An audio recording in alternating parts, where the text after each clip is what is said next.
What's going on, Junkie Nation? Gorgeous George and Goes are back with another superstar from the sport of mixed martial arts. Today we get to talk to Johnny Eblen. He's going to be defending his Bellator middleweight title versus Fabian Edwards at Bellator 299. It's an early start time on September 23rd, 11 a.m. Eastern, 8 a.m. Pacific. Because of the time change, they're 8 hours ahead, 9 hours ahead, something like that. Of course, Johnny will be on the Showtime portion of the card, but the fights do start off on YouTube. So if you want a nice morning of fights, head that way. What's up, champ? How are you? Chilling. Just taking a little drive down to Isla Morada to hang out and watch the fights with a friend. And yeah, camp's going well. Only have one more sparring session left. And no injuries, no nothing. Everything's going great. See, if you wouldn't have told me where you were headed, I was going to guess and say he's headed for a boat and he's going to go out to sea, and there's going to be a beautiful woman with him in a bikini next to him because your Instagram is filled with that. Yeah, it's just that, me working out, me punching people, my dog, and me traveling. So basically, is that your boat? Is that your boat, or you got fancy friends that just invite you out for the day? No, I don't have a boat. Yeah, I don't. That's okay. That's too much maintenance. I have a few friends that, few that will rent a boat, few that own a boat.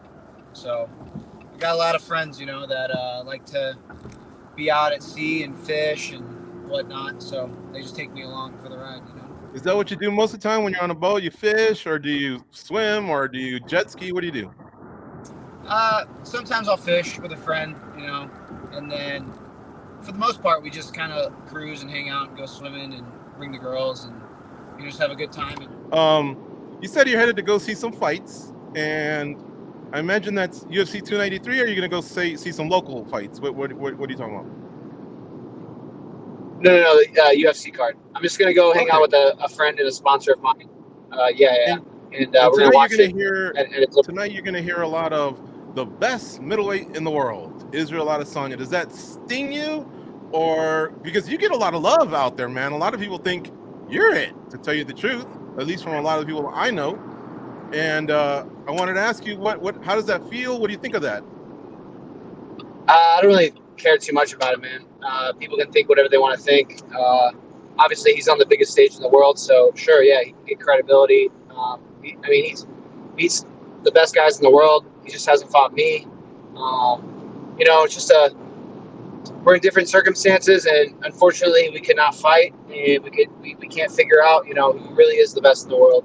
But my boy Sean's going in tonight, and I'm excited to watch him fight Izzy and see how that goes. And I think he has a better shot than a lot of people are giving him. But yeah, I truly don't think Izzy is the best in the world. I think there's some holes in his game that I would definitely expose. But that's just me saying shit. It is what it is. I really don't care too much. How long have you thought that and been confident of it? Usually someone gets to a certain amount of defenses and then they make that proclamation. But how about you? How long have you felt that you are the best middleweight in the world? I would say since after my Tokov fight, and actually leading up to that fight, I started really feeling like, damn, dude, I'm getting good. I'm sparring with really high level guys and doing better than I thought. A lot of times I'm like it's hard to digest sparring when you're in it, but luckily enough, Mike Brown likes to film a lot of my sparring. I get to watch it back, I get to learn, and I get to see how well I do. And sometimes I'm too hard on myself, and I think it's a good thing though. I think it's the reason why I'm accelerating, getting so much better. But basically, yeah, I'm seeing, how well I'm doing and how much better I'm getting exponentially, especially in the time frame I'm doing it in. I truly think I'm the best or one of the best in the world, and I'm here to prove it, and I can't wait to prove it. I'm just going to keep winning fights and keep getting better.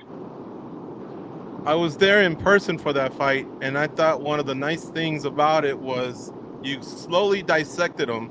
You did take some risks, obviously, because I think there was a little more striking than wrestling early on, but then it all just kind of came together, and I thought that was pretty cool to see your progression in the striking, blending the two as well.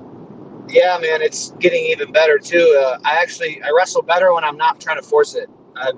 I just go in and fight. I'm not like, hey, I got to take him down or I got to hit him with this punch. I'm just like, I'm in there and I'm seeing what they're giving me, and I'm working off of, the knowledge that I have and trying to make the best of it. And when I see certain opportunities, I'm going to take advantage of it and go from there. Because, some guys will make adjustments and I'm going to have to make an adjustment. Things aren't always going to go to game plan, or, they might give you a different look, or maybe, getting to the takedown's a little bit harder than you thought. So, you have to blend your striking a bit more and get better angles and maybe drive him to the cage to finish the shot. And it's like there's a lot of little nuances that you need to be prepared for, and you need to be able to adjust during a fight. So I do game plan and I do work on a lot of specific things, but when I'm in there, I'm not thinking about shit. I'm just fighting. Johnny Eblen, our guest here on MMA Junkie Radio. He's got a big fight coming up against Fabian Edwards out in Dublin, Ireland. All right, Goes, what do you have for the champ? Johnny, so I want to talk a little bit about Fabian. He's got a nice little streak going on, but how do you feel like, do you feel like he was able to shake some of the things that happened in that 2-fight losing streak? Do you feel like he's improved a lot since those fights? Yeah, sure. Yeah. I mean, he's been training, got a few more fights under his belt, definitely gained some more experience, probably made a few adjustments, learned from those losses, probably learned from his wins, because the best guys in the world, I think, learn from their wins and their losses. But I just don't see him, beating me in any circumstance. He has gotten better, and I have seen a progression in him, but it's just not relative to the progression I've made, even since my last fight. It's just, I'm going to be too much for him. I'm going to overwhelm him. I'm a different animal when I'm in there. He's going to feel it. We were talking about your game earlier in the interview, and I was thinking about the striking and the jiu-jitsu part of it. Have you come to love it the way you have with wrestling? Because, even George and I, our job, we love our job, but there's aspects of our job that we love more, and then parts that we kind of learn little by little and come to love those too. I was curious, where are you at with those types of the striking, the jiu-jitsu? Do you love them now, or is it just part of the job?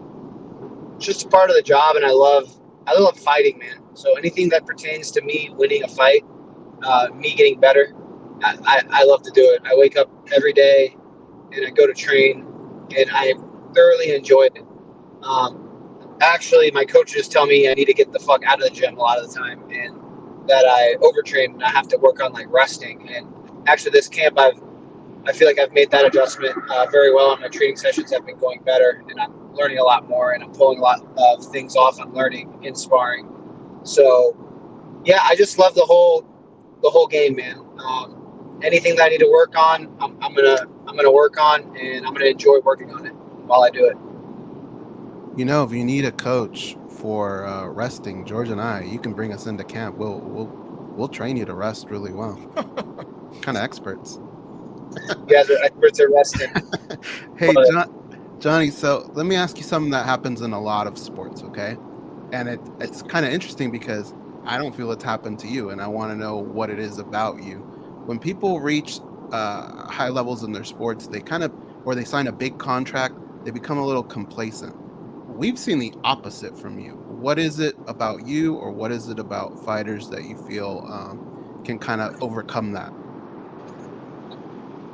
I think you gotta stay humble, and it's easier said than done. I think I like to be wise and learn from other people's mistakes. And I'm at the best gym in the world, and I've been around some of the best fighters in the world. Literally met them at the peak of their game, and I, not to say I watched their demise, but I watched them, kind of, fall off track, or, maybe not accomplish all the goals that they wanted. And I kind of sat there and I thought well, what went wrong? I can't really pick out one thing, but I'll be well, maybe they could have done this instead of this. And I'm kind of sitting back and dissecting it. And I'm well, whenever there's an opportunity for me that arises and I have to make a decision, at the end of the day, I'm going to make a decision that's going to be best for me to be a world champion and the best in the world. So, I think I try to be wise in my decisions I make every day. And I keep a white belt mentality when it comes to training and learning, and never get too big of a head and stay humble. Are you still taking your all-star crew of coaches to this fight? Everybody except King Mo's not going to be able to make it out, sadly. But my boy JP Reese, he's going to be with me. He's actually a 21-fight veteran. He actually fought Bobby Green and he fought Kevin Lee back in the day. But he's a good friend of mine. We both coached wrestling together a while back. When I first moved to Florida, he was one of my first friends, and we coached a wrestling team together. And he kind of helped me get into ATT as well. And actually moved around with him today, and we just play sparred. And yeah, just a really good friend of mine. Really happy to have him in my corner. And obviously have Mike Brown, Thiago Alves, and Dustin Poirier. He's going to make it out. Yeah, and I met you through King Mo. So if you don't mind me asking, is he okay? Yeah, he's good. He's good. Everything's fine. Just can't make it. Okay, all right. Well, I was going to say, you picked good coaches in terms of when you uttered the word humble. Mike Brown and King Mo both held major belts in their lives, but I noticed that it wasn't the type of fame that came afterwards, maybe even the riches, I guess, that has deterred others from like the quest, which is to get better and better and dominate, right? So you couldn't pick two better names, in your career than those two guys, for sure.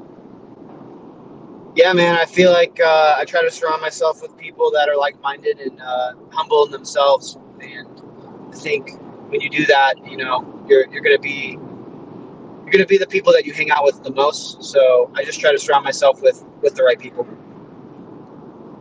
You trained at Extreme Couture, I saw a few weeks back, and you mentioned Sean's name earlier. I wanted to ask you this question that I may have asked you before. I tend to say this to the wrestlers a lot. Tell me about the balance between, obviously Strickland could have an advantage if he takes the fight to the ground, but he loves to throw down with his hands, right? And I always think back to Chael Sonnen versus Anderson Silva 1. From the minute that fight started, he put him on his ass. And he almost won. He got submitted in late round 5. So tell me about that balance between the two, which is obviously some wrestlers will tell you my hands open up the wrestling, but with Chael, he just went to it right away. What's the balance between the two and making sure that you don't leave that arena not having used your main strength to its fullest? I think, are you asking this question for me or for like Sean? For you. Well, for you and for him. Obviously, you're both facing strikers, and I'm sure this won't be the last striker you ever face, but you have an amazing wrestling pedigree. And I can't imagine that person wakes up on fight day saying, feeling good about themselves because of that. Yeah. Well, the whole point. So, like with my game, my whole point is I'm going to blend it to where it's you're not sure what I'm going to do. Yeah. So it's a lot of uncertainty of what's going to happen, and fighters don't like uncertainty. They like certainty. They like to be able to read guys.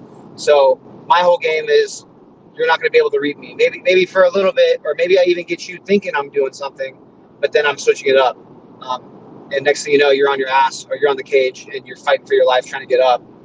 And, it's about keeping things uncertain for them so they can't use their game plan against you or, utilize certain techniques against you. And obviously, using things to set up your strengths to get you into spots where you're better than them. That's why I think, if Sean can make this fight a little dirty, and kind of be in Izzy's face, utilize his jab, utilize his pressure, and get Izzy thinking he's in a firefight, and then next thing you know, Sean's taking him down on the cage, and Sean can hold people down, man. I've seen him hold down like collegiate wrestlers. Like he can hold, he can grapple, man, like that, and he's heavy. He can be heavy, and he has a really good understanding of how to stay heavy and float on top of guys, if that makes any sense. So totally. Yeah, he's better than you think when it comes to grappling. His wrestling's obviously not like to the pedigree of mine, but I mean he's going with guys like me all the time. Alex Polizzi is out there. So, I mean, he has the capacity to take down Izzy for sure. Because, I mean, Alex Pereira took down Izzy. Like, come on. You know, the more you get a guy thinking that you're going to strike with them, the easier it is to take him down, if that makes any sense. Yep, totally. Good answer, man. All right, before we let you go, I got to know, are you wearing a Jets t-shirt, or is there the other two letters an E and a P? G. Ah, got it. Okay. I'm in my. I'm from Iowa, living in Florida. Where's the Jets connection? Although you do look like they No, have I'm a a former Chiefs fan. Packer quarterback there, and Aaron Rodgers, but you kind of give off a little Favre vibe with the beard there. Who's your Yeah, team? definitely a Chiefs fan. They lost, Chiefs sadly. fan. Well, yeah, but you're coming off a Super Bowl, so it's not too bad. You guys will be all right. Anyway, Lost thanks the for the Detroit time. Lions out of all the people. What's that? So, lost the Detroit Lions out of all teams. Yeah, that's a tough one to start, but you guys will be all right. Thanks for the time, champ, and safe travels. Great. Hope you have a great fight on the 23rd. No problem.